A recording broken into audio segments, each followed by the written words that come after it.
Thursday, November 9th. Hello everyone, Brian here, and I'm coming to you from Southern California near downtown Los Angeles. And today I'm going to show you what's going on in our backyard garden, which is roughly 170 square feet.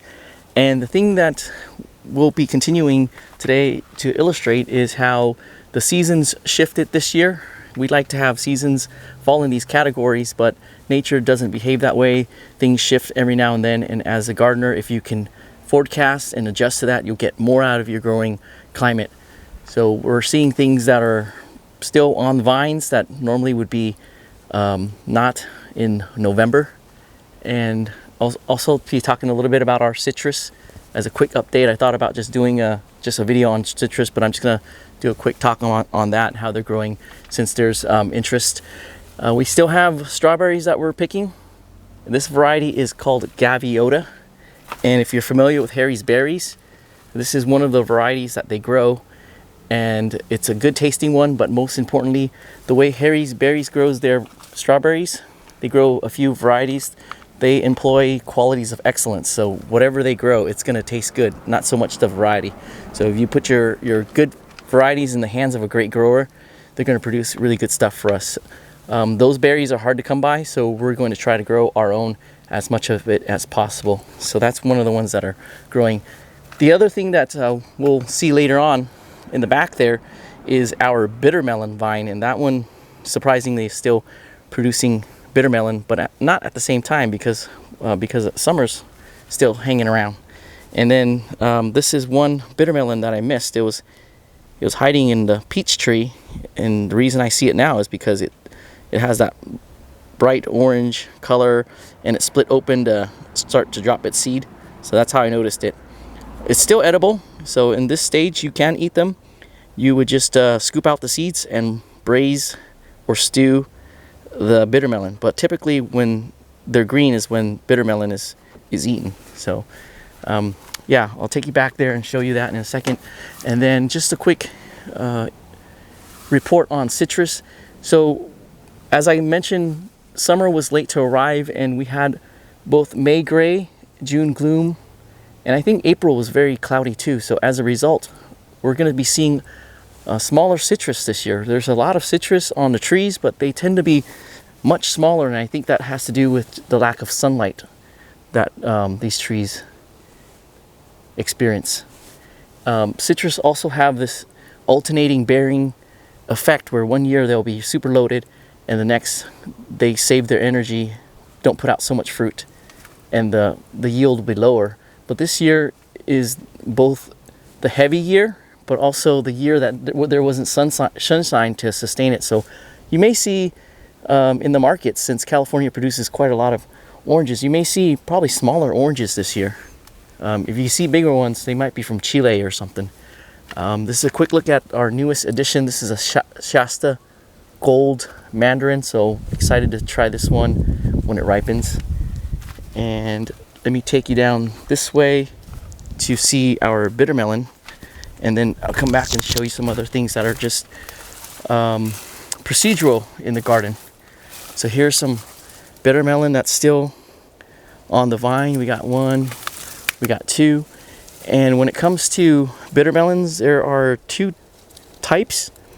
There is what I call the Indian type, which is consumed by the various Indian cultures, and then also the other type would be the Chinese type, which is consumed by the Chinese culture and the cultures influenced by the Chinese culture. Bit of word salad for you, but hope you understood. So this is a Chinese type, and when they grow, when you notice the ridges as this thing swells up, these ridges get less and less bumpy. So if you see a bitter melon that's really bumpy and it's smaller, it's going to be more bitter, because I think what happens is it starts off with a specific amount of that bitter compound, but as it gets bigger, what it does, the concentration drops, so you get more water, and so when you bite into it, it's not as bitter. So that's my hypothesis on the differences. And here's a look at our Satsuma Mandarin tree, and here's that illustration or example earlier when I said the fruit are smaller this year. This is probably half the size of what they normally are. So That's our satsuma. And then there's some mushroom compost bricks that I picked up from mushroom growers. This is often a waste product, so I put them in here hoping that they would produce some mushrooms for us, but it's too dry. It takes a lot of water to keep it wet, so right now it's just there. Maybe with the rain next week we might get some mushrooms. So the mushroom bricks, their efficiency drops, so the producers, they get rid of them. But if you collect some, you can get some secondary or even a little bit of mushrooms. But at the very least, you get some compost out of it. And just real quick, you don't want too much of the mushroom compost, because I read that it contains a lot of salt, so it can actually burn your plants. So spread it out real good. And then in these birdies beds here, I recently added on some chicken wire that my neighbor gave, because the raccoons were coming in and really digging up our plants, and it's very frustrating because some plants, they get root shock very easily, like your broccolis and stuff. So we had 4 or 5 broccoli plants that we had to start over, so lost about a month's time by just one night of raccoon digging.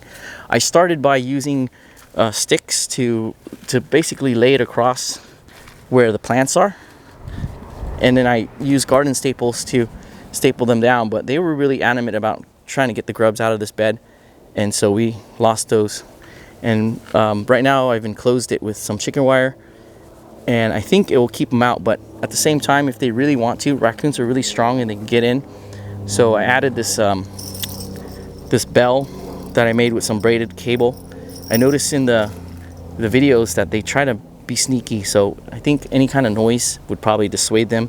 But again, if they really wanted to, they'll get in there. I'm hopeful that they stay out, because I've used this thing for the longest, for at least a year now. This is much lower, and the things that want to dig, they kind of stay out of here. So I'm pretty optimistic about that chicken wire. So that's what we have over there. And then the zinnias are still in bloom. We'll see how they behave next week, because next week the temperatures will drop. The daytime highs will be in the 70s, although with this year being warmer, not because of climate change per se, because the season shifted, we may see these in bloom for much longer. The daytime lows are definitely dropping, so that's going to be a big influence as well. And then here we have various, oops, I'm in the casting a shout out for you. Here we have various strawberries that are down here, and we still have some bell peppers that are still producing. Let me try to get a better exposure for you. So bell peppers, maybe the camera will adjust. This is Eula Wonder, and then we also have an orange. Oops. Sorry about that. Snagged the cable and lost the mic for a second. So we have some orange bell peppers that way, and that's pretty much it as far as the space here. We have plenty of space to grow, but not enough plants right now, because we didn't anticipate the raccoon coming in and digging out our plants. So we have new seedlings that will go in that spot soon, and once they're ready, they'll go right in.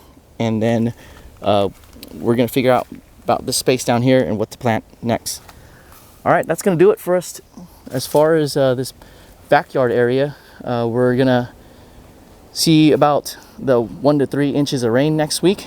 All the rain that's off our roof, we collect it and we infiltrate it. Rainwater is great for clearing out the salts that accumulate in our garden beds, so the plants will be happy after that. So every time there's a major rain event, I'm super excited, because that water is way better than groundwater.